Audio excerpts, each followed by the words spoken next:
It's actually not easy to scare people in video games. Unlike action or adventure games that can ease newcomers into the genre with things like difficulty settings and tutorial modes, horror games tend to cater to an audience that's looking for a much more specific experience. Thus, the game has to work extra hard to frighten those players, as they are actively looking to be frightened. Find anything, Jill? Nothing. What is this all about? I can't figure it out at all. Before we begin, be sure to subscribe to MojoPlays and click on the links in the description to vote on upcoming content.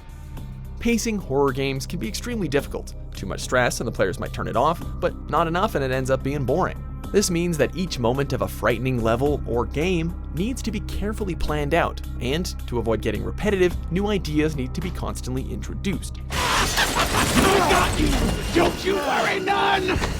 What makes it even harder is that video games give players agency, unlike movies where viewers are taken on a strictly narrated experience. Players can move around, bypass obstacles, or even overlook some subtle moment that may be essential to the experience. The fact that most games give players abilities or weapons to turn the tide in their favor also means that developers need to strike a very careful balance. If your character's too powerful, you'll feel invincible and blow past all the enemies and set pieces. But if you're too weak or the level is poorly designed, you just get frustrated, not scared.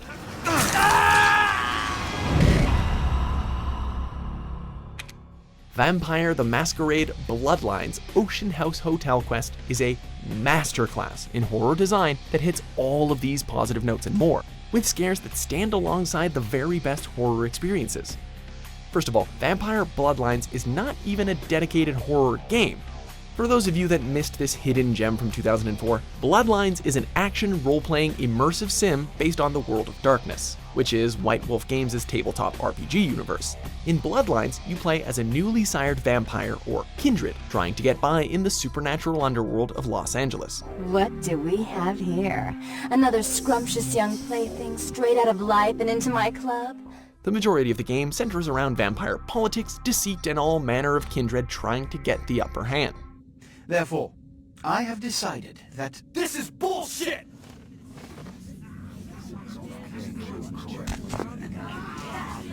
While the game's definitely not without its issues, it's really one of a kind, and we might do a video about that one day too. But for now, what we really want to talk about is the early game quest, The Ghost Haunts at Midnight.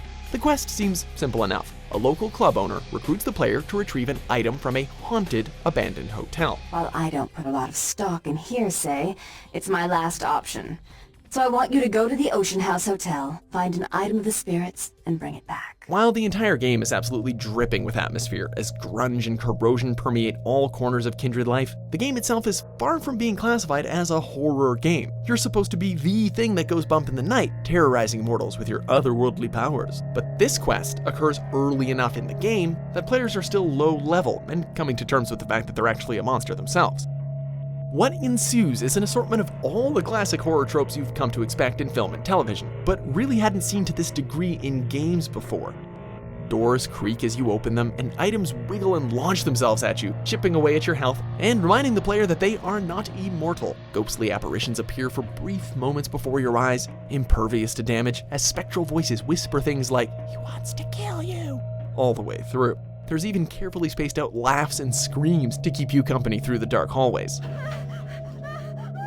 It plays with your mind and has you jumping at each of the ambient noises, and even makes you doubt your own eyesight when subtle messages are suddenly written in places you might not even be looking. Of course, as a vampire, you have weapons and power, but what do you use them on?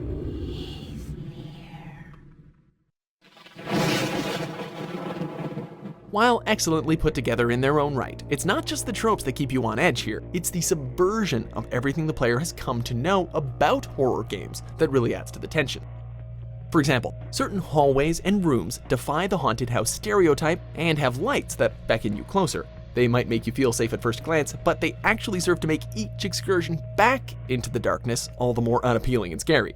Then, when they're finally put out, it has you feeling even more alone than if they were never there in the first place. You basically never get accustomed to the level since it always seems to be changing and playing with your expectations. For example, what happens in horror levels or games when you enter an elevator? Well, in most cases you feel trapped or stuck and then you're attacked by a monster until you escape. Here though, the player makes their way in, the door closes and that's it, you're on your way.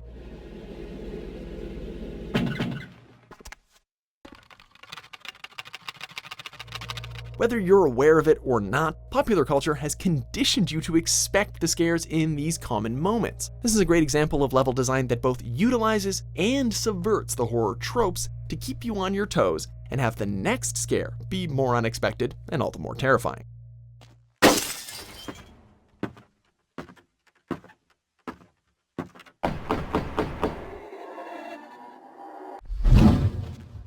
Finally, there are actually the technical limitations that do come into play. We're not going to pretend that a game released in 2004 had the option of not having loading screens, but the fact that the only one you see comes at the entrance into the house means that you feel very trapped. The second you load in and are hit with that initial atmosphere of dread, you're basically begging to run back to the outside world that seems all the more far away because of that loading wall. Being able to look out the windows and see the lights of Santa Monica reminding you that there is a world of safety outside of this place, but you're stuck in here trying to find a goddamn locket.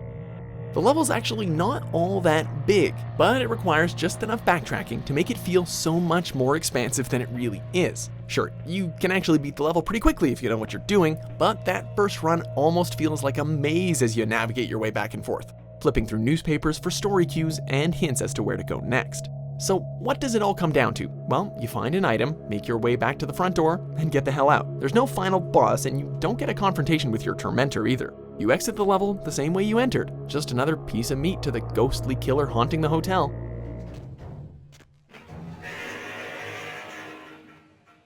Leaving this place is probably one of the most satisfying and biggest reliefs in gaming history. It's a level you'll swear you'll never return to, but it's also one you'll never forget. And for that reason, we can state with confidence that the Ocean House Hotel level is our pick for the scariest level of all time. Thanks for watching Mojo Plays. Be sure to subscribe and click on the link in the description below to check out our suggestion page and vote on what content you'd like to see us cover next.